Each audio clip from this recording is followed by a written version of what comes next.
chanté le dernier chant, la Majesté. Et il est vrai que cette semaine, je me suis posé la question si parfois je vivais réellement comme si Dieu était ma Majesté. Si même en tant que chrétien, que croyant, on considère qu'il est Majesté. Je ne sais pas si on se rappelle vraiment ce que c'est qu'une Majesté, même. Dans notre monde occidental, avec Aurélie, en ce moment, on regarde une série sur l'acte des apôtres, qui est très très bien faite sur Netflix. Et elle avait César, et on ne disait pas n'importe quoi César. Et je crois que tous les rois de la terre, aujourd'hui encore, je pense que si on va, bon, on a nos présidents, mais si on va un peu partout dans le monde, je pense à la Corée du Nord, des choses comme ça, on ne dit pas n'importe quoi à ces gens-là. Et on ne dit pas n'importe quoi à une majesté. Et c'est le sujet justement qui m'est venu cette semaine, ma justice, ou celle de Dieu. J'aimerais commencer peut-être, vous connaissez les réseaux sociaux, évidemment. Vous connaissez Facebook, ça vous dit quelque chose? Non. Non, du tout. Du moins pour ces quelques-uns en tout cas. Et sur ces réseaux sociaux se cache d'ailleurs sous le terme d'amis. Vous savez, on a tout un stock d'amis sur ces réseaux sociaux, en fait 2 catégories de personnes. Et la première, elle est très simple, ce sont nos vrais amis qu'on connaît, qu'on côtoie, et qu'on a acceptés en tant qu'amis sur ce site, sur cette application. Et la deuxième, c'est des personnes qu'on pourrait qualifier de simples connaissances. Je ne savais pas exactement comment utiliser ce terme-là. Et dans ces simples connaissances, on a également plusieurs types de personnes. On a celles qui se retrouvent dans ce cercle parce que vous les avez tout simplement acceptées, parce qu'en fait ce sont des amis d'amis, et c'est voilà, des connaissances que vous avez acceptées. Et puis vous avez une autre catégorie de personnes, c'est des personnes que l'application elle-même vous a suggérées, parce que à un moment donné, à un temps donné, vous étiez au même endroit et au même moment sur un site. Moi, je le vois particulièrement à Teen Ranch. Quand on a croisé des personnes, on s'est retrouvés au même endroit, et un jour après, ou le lendemain, l'application, tac, elle vous propose ces personnes-là que vous avez croisées. Et même sans trop réfléchir, on les accepte. Ah, tiens, on ne les a même que vues, mais on les accepte. Et toutes ces personnes qui se retrouvent dans ce cercle, gravitent autour de nous et forment ce que j'ai appelé un cercle d'influence. Dans ce cercle d'influence, vous y trouvez parfois vos collègues de boulot, vous y trouvez des gens avec qui vous avez fait peut-être des formations et que vous ne reverrez plus jamais, mais que vous avez acceptés, des gens que vous avez rencontrés en vacances et vous les avez acceptés. Et tout ce cercle grossit comme ça, finalement très très vite, vous pouvez vous retrouver avec plusieurs centaines d'amis. Pour voilà, ceux qui en ont, je pense les stars même, ont plusieurs milliers d'amis virtuels, mais ces stars... Voilà, on peut se retrouver avec plusieurs centaines de personnes qui gravitent autour de nous et qui forment ce cercle d'influence. Ce cercle d'influence, pourquoi je l'ai appelé comme ça? Parce que, à travers tout ce que les gens mettent, ils vous influent. Ils vous font réfléchir à des choses, ils vous influent à travers tout ce qu'ils mettent sur cette toile, et vous-même, vous les influez également avec ce que vous y mettez. Et ce que l'on partage sur Facebook, entre autres, j'ai appelé ça « ma justice ». Je l'ai appelé « ma justice », vous allez comprendre pourquoi. Mais en général, c'est ce que je considère de vrai, c'est ce que je considère de juste. Il y a une autre chose intéressante sur ces réseaux sociaux, c'est qu'en général, on n'est pas amis avec les gens qui ne nous aiment pas. C'est une particularité, mais on est amis avec des gens qui sont en général plutôt d'accord avec ce que vous pensez. Et ces cercles qui vont dans un même sens, je dirais, ont tendance à faire de la surenchère sur des thématiques, quelle que soit la thématique d'ailleurs. Et c'est des surenchères qui deviennent presque inévitables.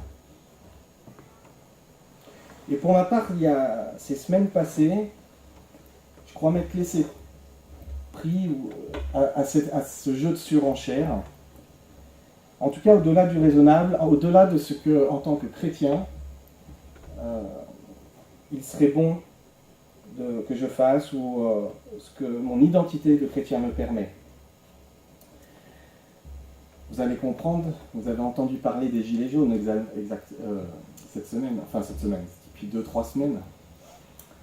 C'est d'actualité.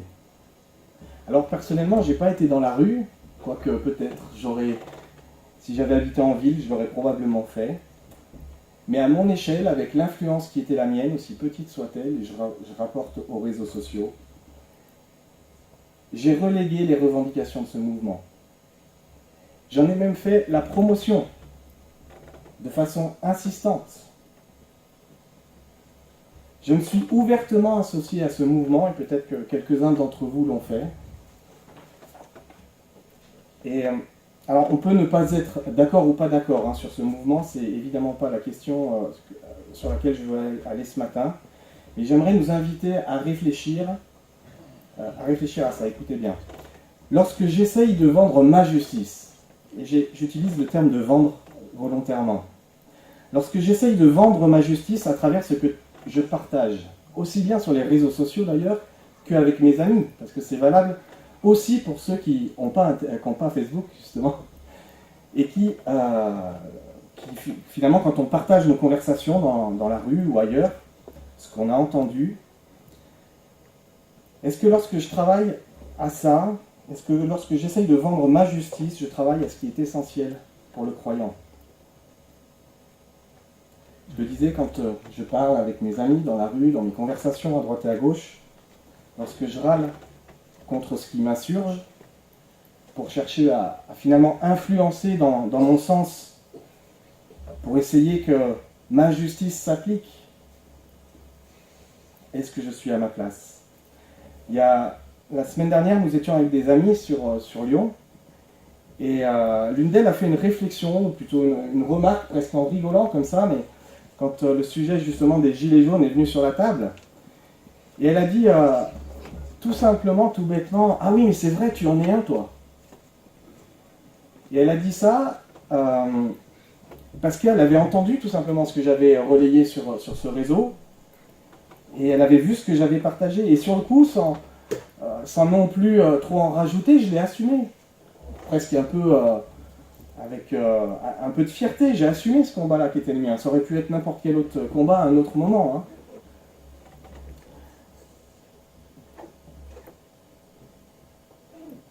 Mais à ce moment-là, je voulais faire entendre ma justice.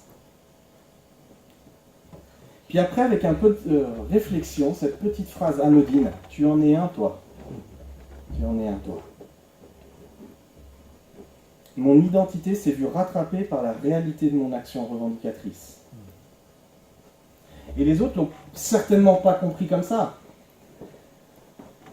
Mais personnellement, j'ai compris à ce moment que toute l'ardeur que je mettais à légitimer cette cause était non seulement une course à ma justice, mais devenait par ailleurs, sous une certaine forme, une part de mon identité pour les autres.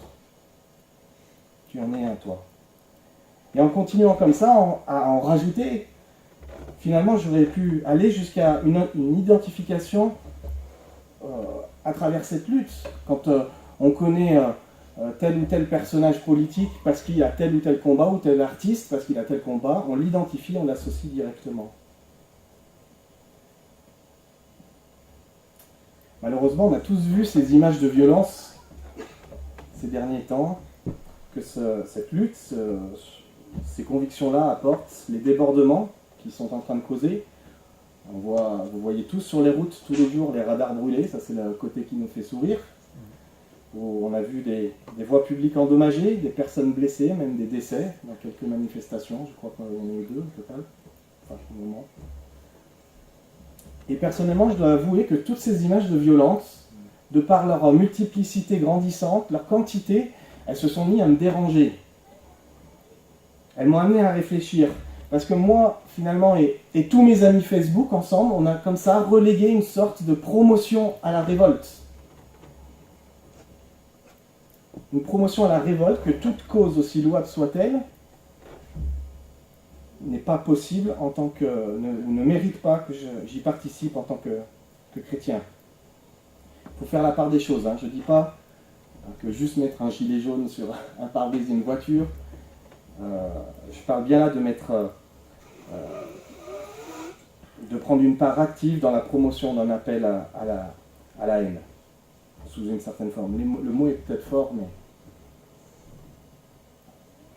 Pour ma part, dans ce réseau d'amis virtuels dont je parlais tout à l'heure, de par les engagements que j'ai ici, à l'église, mais plus encore par les engagements que j'ai à Teen Ranch, à travers la jeunesse, j'ai des jeunes qui souvent se retrouvent dans mon cercle d'influence. Ils voient ce que je publie. Et en tant que chrétien, j'ai une responsabilité envers mes petits frères, mes petites sœurs en Christ. En tant qu'aînés, on a tous une responsabilité dans ce qu'on publie sur Internet, mais dans ce qu'on dit dans la rue également, dans ce qu'on dit à nos amis, dans ce qu'on partage. Ils estiment, ça a de la valeur pour eux, ce qu'on dit. En tant que chrétien, est-ce que c'est ma place que d'exciter les foules?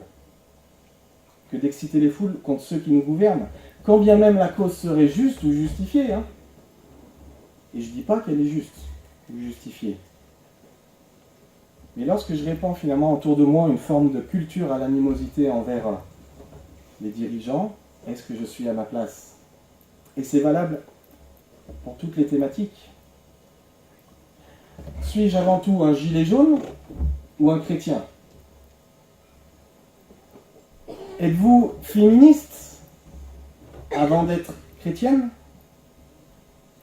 Êtes-vous, ou suis-je végétarienne ou végétarien avant d'être chrétien? Suis-je le représentant de telle ou telle association de victimes contre tel ou tel événement climatique, catastrophique ou autre? Suis-je membre de tel ou tel mouvement de contestation ou politique avant d'être un chrétien? Plus généralement, est-ce que dans ma vie, dans mon travail, dans mon quotidien, dans le poste que j'occupe, dans mes engagements, dans mes convictions, est-il acceptable que je sois autre chose qu'un chrétien avant tout autre?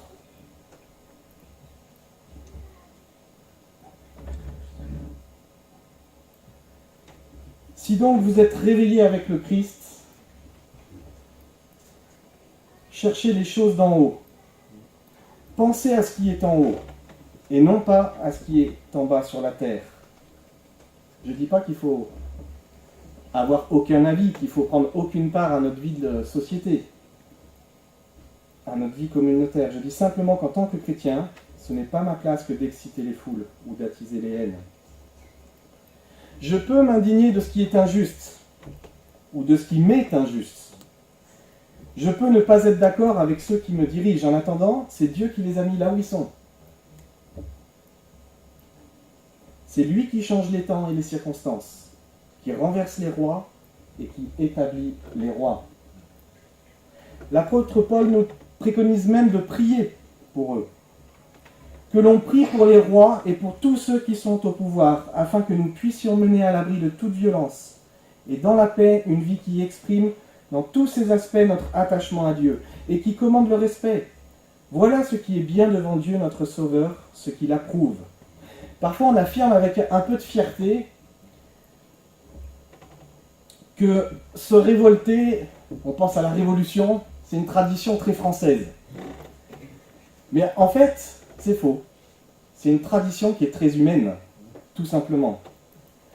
Le problème de l'humanité en matière de justice, c'est qu'elle veut décider elle-même de ce qui est juste ou pas. Elle veut décider elle-même de la gravité des fautes, de l'intensité des fautes. Et sur ce point-là, on est tous pareils. Quand le PDG de Renault, pour ne pas le citer, il déclare qu'une partie de ses revenus à l'autre bout du monde, on est tous d'accord pour dire « Ah, c'est mal ça, c'est pas bien ». Quand les lobbies de l'agroalimentaire nous font manger des cochonneries, on est tous d'accord pour crier au scandale. Mais déclarer une petite chose en plus sur une assurance lors d'un sinistre, prendre quelqu'un en blague pour bricoler, j'allais dire, mais pour des travaux, rouler au-delà des réglementations de vitesse, ça me concerne particulièrement. Bah là, c'est pas très grave. Là, ça passe. La réalité, c'est que nos comportements, souvent, ne valent pas mieux que ceux du monde. Chacun fait sa petite grille de justice à son échelle. Et évidemment, ma justice me sera plus favorable à moi qu'à l'autre. C'est une évidence, mais qui décide? Qui décide? En tant qu'enfant de Dieu, ma justice doit laisser place à la justice de Dieu. Et la justice de Dieu, elle est tout autre, elle est sur un plan complètement différent que le mien. Elle ne regarde pas à ce qui est périssable, elle regarde à ce qui est éternel.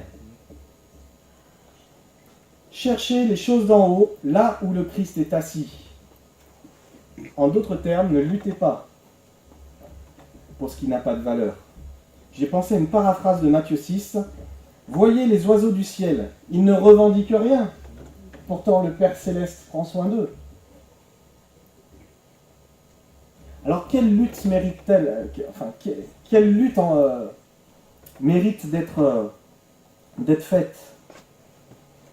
Quelles sont les choses d'en haut dont parle Paul en matière de justice?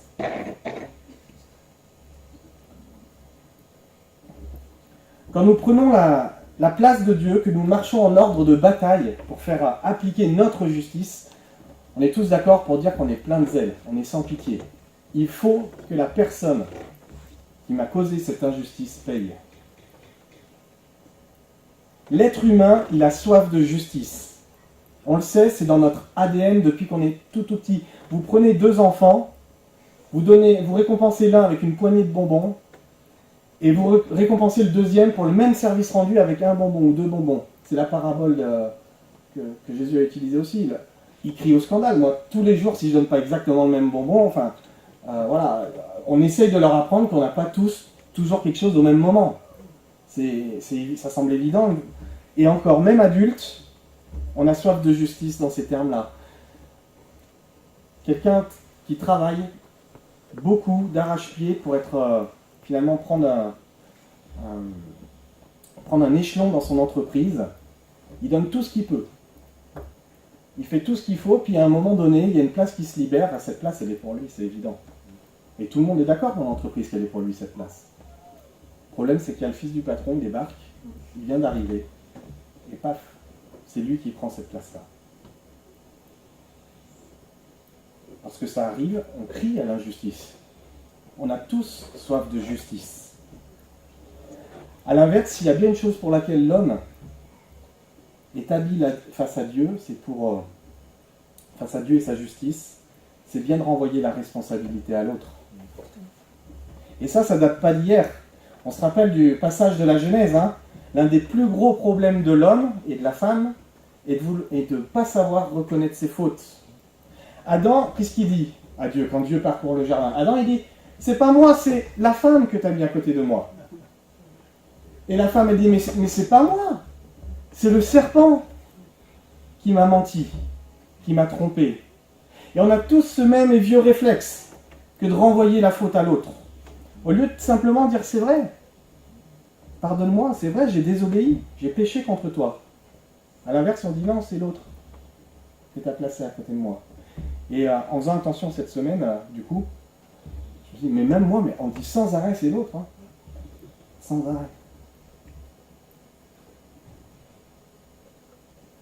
En Éden, l'humanité a fait sa première victime d'injustice. La première victime d'injustice de l'homme, c'est Dieu lui-même.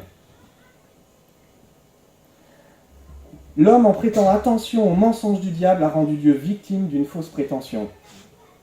Celle de vouloir interdire l'accès à un fruit par peur qu'il ne devienne l'égal de lui-même. Quelle offense! Quelle offense! La justice, la vraie justice, est une part intégrante et entière de Dieu. C'est une part de l'identité de Dieu, de son identité divine. Si nous avons besoin que ceux qui nous blessent paient leur offense,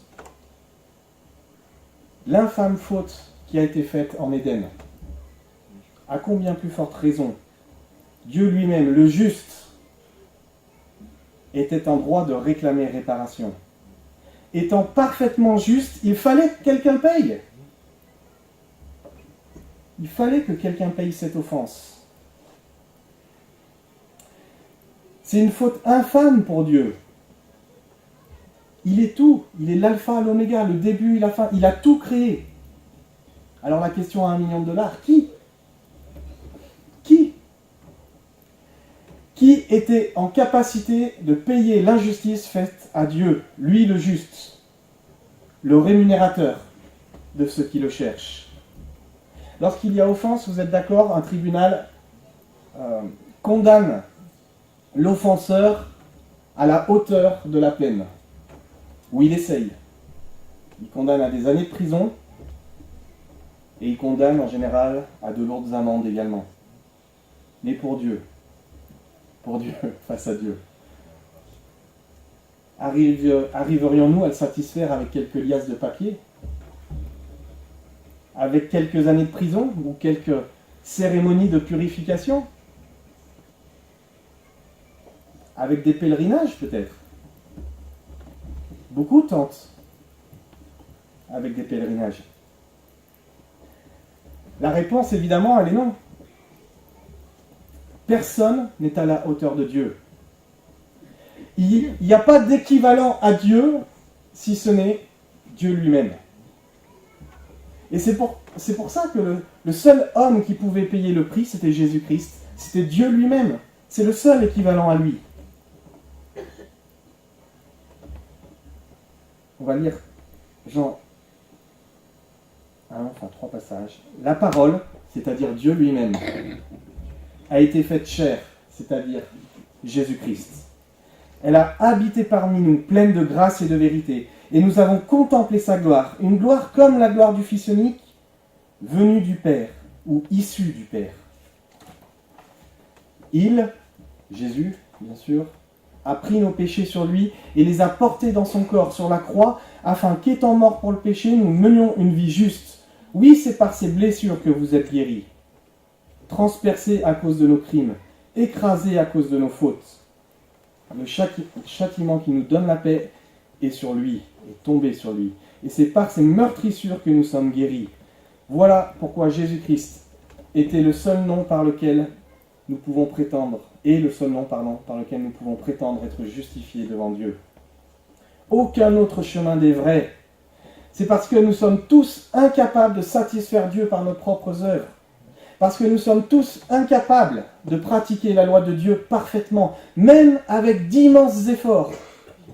La seule réconciliation possible avec Dieu est en confessant ses fautes et en plaçant sa foi en celui qui s'est chargé de payer le prix, Jésus-Christ. L'apôtre Paul, il a fermement condamné en son temps ceux qui pensaient pouvoir prétendre satisfaire Dieu par leur pratique. On va prendre un long passage pour le coup. C'est l'Épître aux Romains, 17 à 29.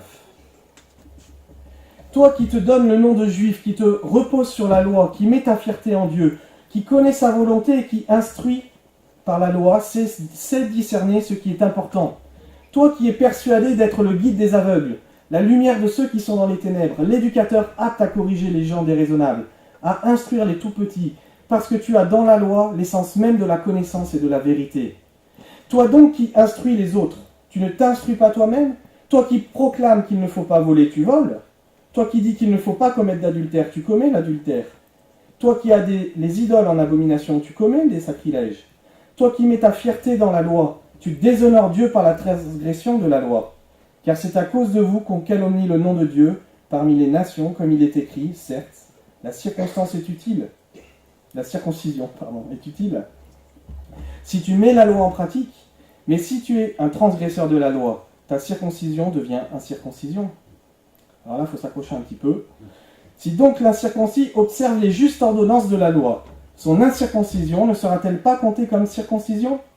L'incirconcis de nature qui accomplit la loi ne te jugera-t-il pas, toi qui la transgresses, tout en ayant la lettre de la loi et la circoncision?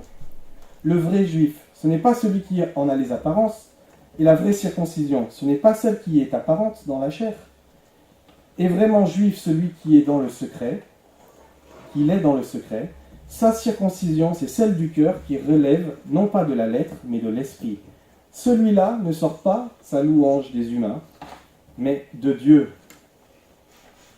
Dans notre lecture ici, Paul confronte les Juifs de l'époque, ou pour être plus exact, il confronte ceux qui pensent pouvoir prétendre à la faveur de la justice de Dieu sous prétexte qu'ils ont la loi, premier cas, et qu'ils ont la marque de l'appartenance au peuple de Dieu, la circoncision.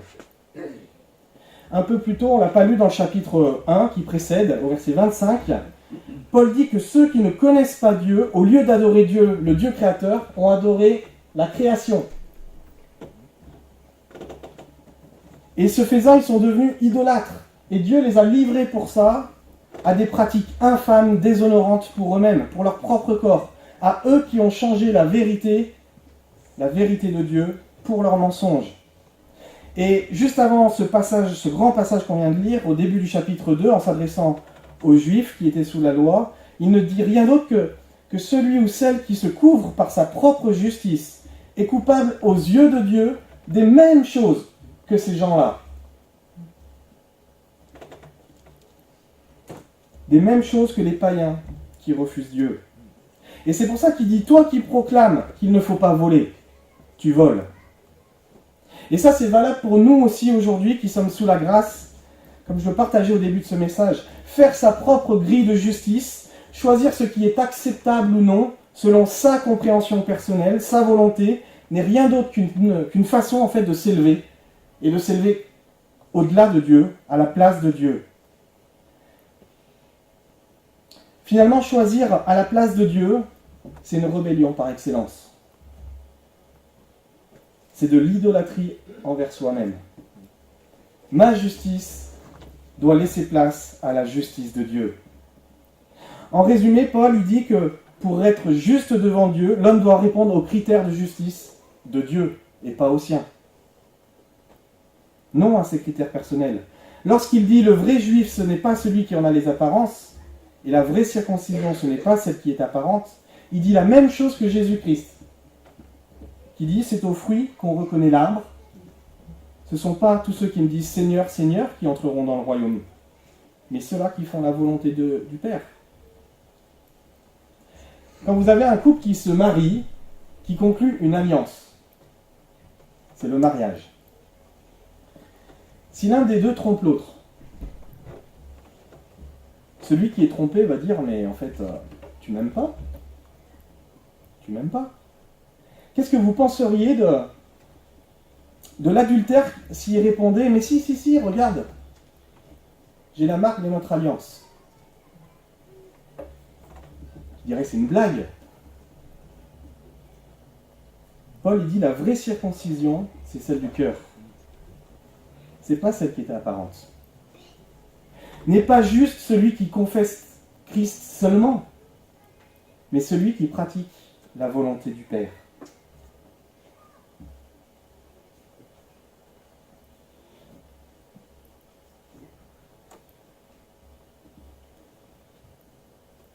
Parfois, nous pensons pouvoir nous extraire de la justice de Dieu en plaçant la bonté de Dieu comme un rempart de protection. Ah, mais Dieu est bon. Ça, on l'entend. Pas tout le temps, mais fréquemment. Vous savez, oui, je fais ça, mais Dieu est bon, puis j'y peux rien. C'est en moi, c'est une lutte, c'est plus fort que moi, ou je suis comme ça. Parfois même... Quand on parle de péché flagrant, quand il n'y a plus d'issue à la justification, on remet même en question la véracité de la Bible, ça, ou de certains passages. Ou de façon plus sournoise encore, on joue avec les différentes versions. Ah non, mais on ne comprend pas la même chose.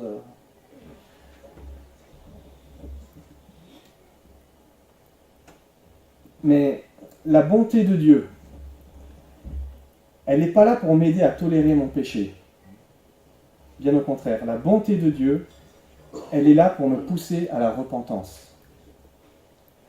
Un chrétien authentique, une chrétienne authentique ne peut demeurer dans son péché sans en être troublé, au point de ne jamais en revenir.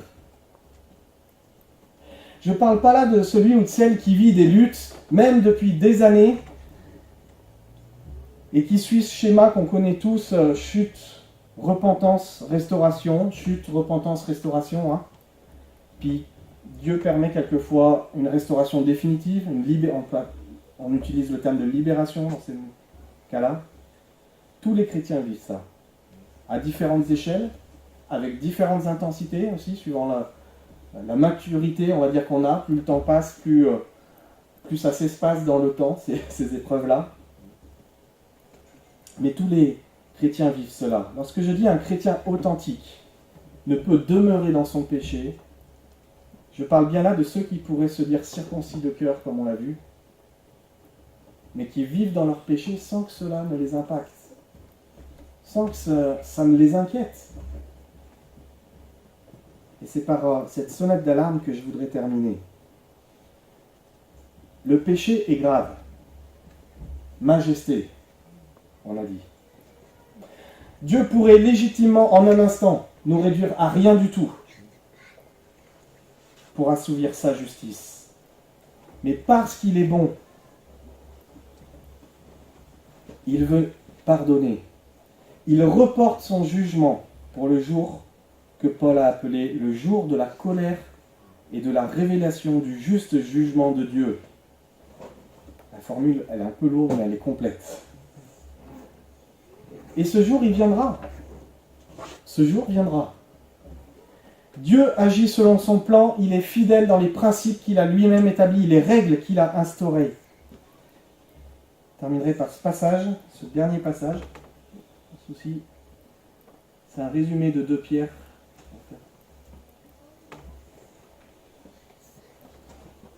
Bon, comme ça. Vous le voyez ? Sachez tout d'abord que dans les derniers jours, des moqueurs viendront, qui vivront au gré de leurs propres désirs. Ils tourneront votre foi en ridicule. Et ça, je le vis, je ne sais pas vous, mais moi je le vis régulièrement. Ils tourneront votre foi en ridicule en disant « Eh bien, il a promis de venir, c'est pour quand ?» Mais depuis que le monde est monde, rien n'a changé. Mais il y a un fait que vous ne devez pas oublier. Le Seigneur ne tarde pas dans l'accomplissement de sa promesse. Il fait simplement preuve de patience à votre égard, car il ne veut pas qu'un seul périsse. Il voudrait au contraire que tous parviennent à se convertir. Mais le jour du Seigneur viendra comme un voleur. En ce jour-là, le ciel disparaîtra dans un fracas terrifiant. Les astres embrasés se désagrégeront et la terre se trouvera jugée avec tout ce qui a été fait sur elle.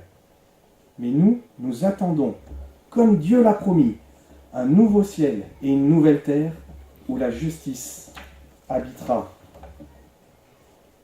La bonté de Dieu nous pousse à confesser notre péché et non à le tolérer.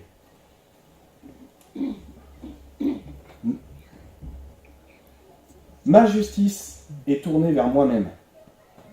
Elle est comme un poison qui me préoccupe et qui me détourne des regards de Dieu. C'est lui seul qui jugera toutes choses en son temps et à la hauteur véritable des agissements de chacun. Amen.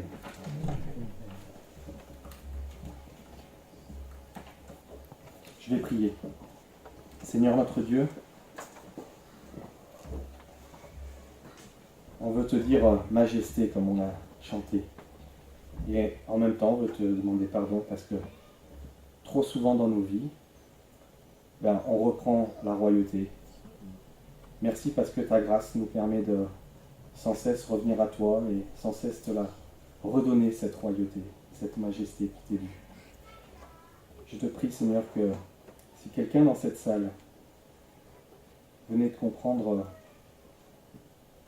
que tu étais le roi des rois, venait de comprendre que la charge de son péché, accorde-lui la grâce de reconnaître sa faute dans le secret de sa chambre, de te demander pardon et de se retrouver réconcilié à toi. Que ton nom soit béni, toi le juste juge, le Dieu bon, celui qui pardonne. Béni soit ton nom, au nom de Jésus-Christ. Amen. Amen.